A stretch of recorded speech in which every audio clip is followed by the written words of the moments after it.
Hey guys, welcome to Happy Coding for Everyone channel. What will you learn from this video? Form control, form label, visually hidden and more. Let's start coding. I want to create a div and show input and text area by using form control class name.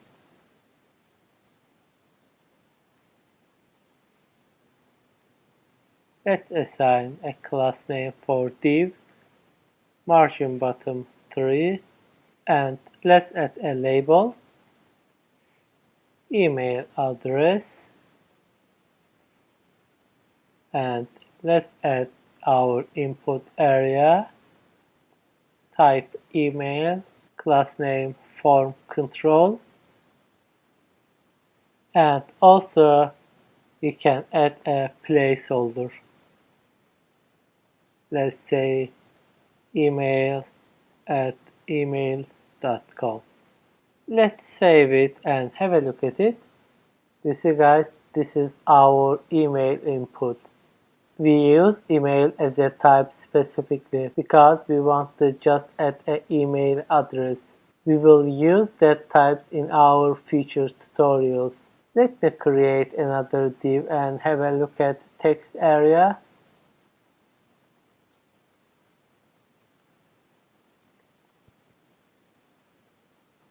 Label, text area, and text area.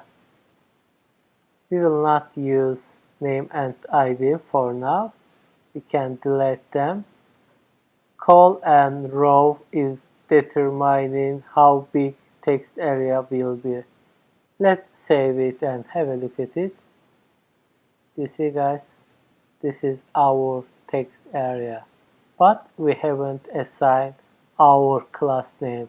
Let's assign our class name and have a look at one more time. Form control. Let's save it and have a look at it. See guys, this is our text area. If you want, you can change that size. Let's say 10 and 5. Let's save it and have a look at it.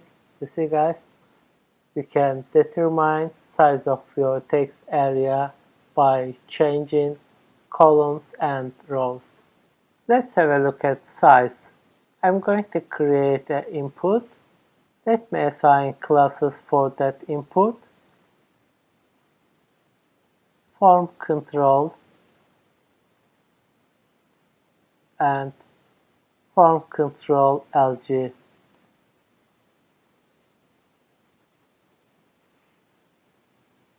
I want to copy and paste 2 more times.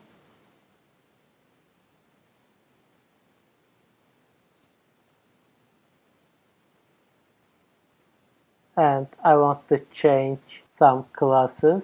For example, I want to delete that one from here and I want to make that one SM, it means small. Let me assign a background color to see it properly.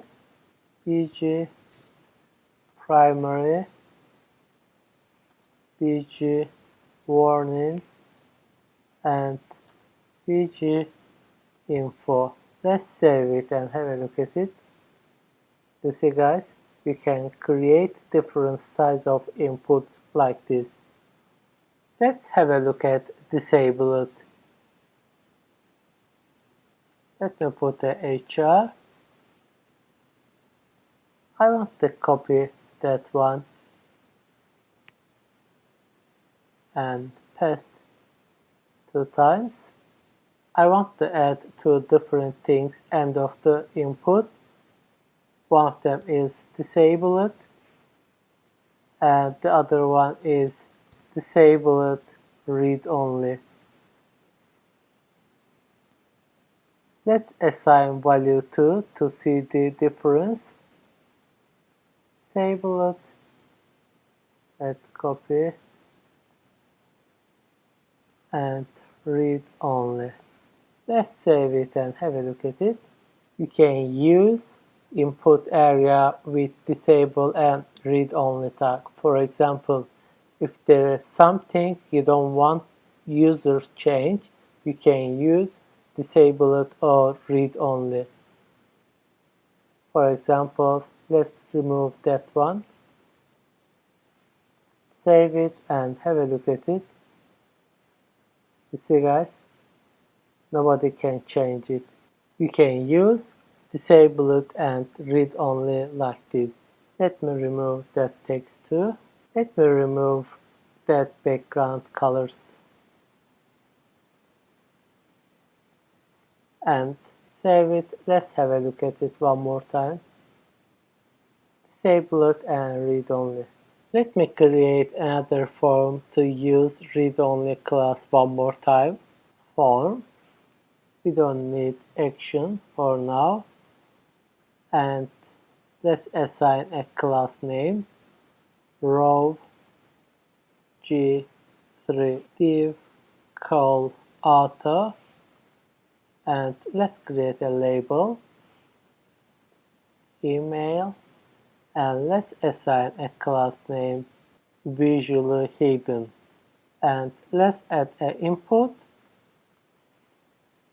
read only, and class name form control plain text.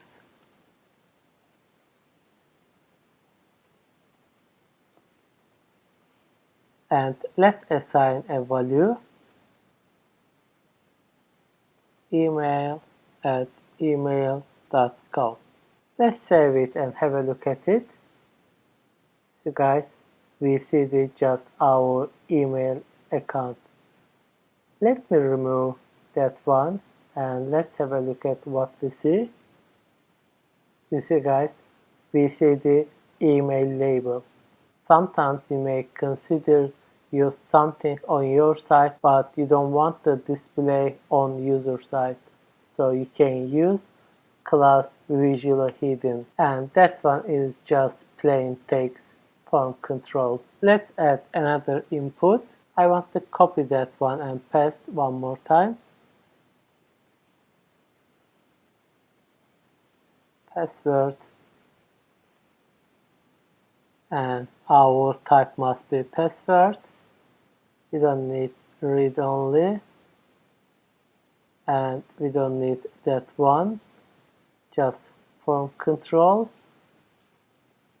And we can add a placeholder instead of value. Password. And let me add another div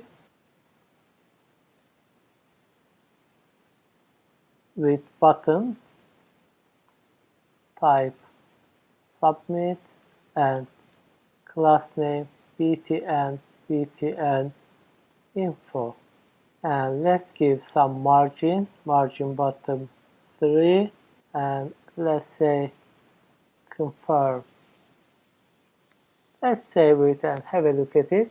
See guys, you can require entering password one more time to confirm user identity. That's all for now. Thank you so much for watching it. See you in the next video.